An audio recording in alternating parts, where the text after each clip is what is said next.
So let me ask you this question because that makes sense, right? We see it all the time that institutions grouped in different ways doesn't actually help us make sense of the world. So that's helpful, I suppose, for research. It's helpful for identification.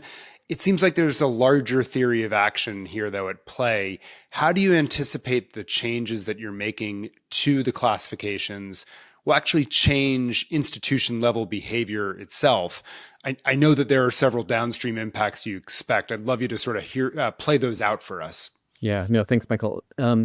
So I think maybe the place to start is, when this classification structure was created in 1973, I think it was mainly for the purpose of institutional research. So, the folks in higher education that wanted to get some sense of, what were like institutions for the purpose of comparison.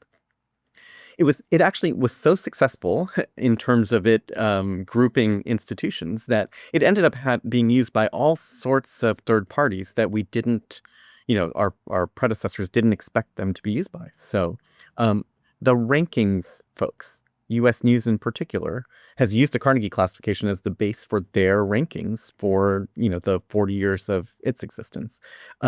States started using the definitions in the Carnegie classifications for some of their funding operations. So in state funding formulas, we sometimes see the Carnegie classifications show up. Big funding agencies, NIH, NSF, NASA, they we think have been using sort of the research one, research two part of the classifications as a basis for making some of their funding decisions. So, I think it's part of the insight that we had when we took this project on was, look, it's all the more important for us to get these groupings right because it has all of these sort of downstream ramifications.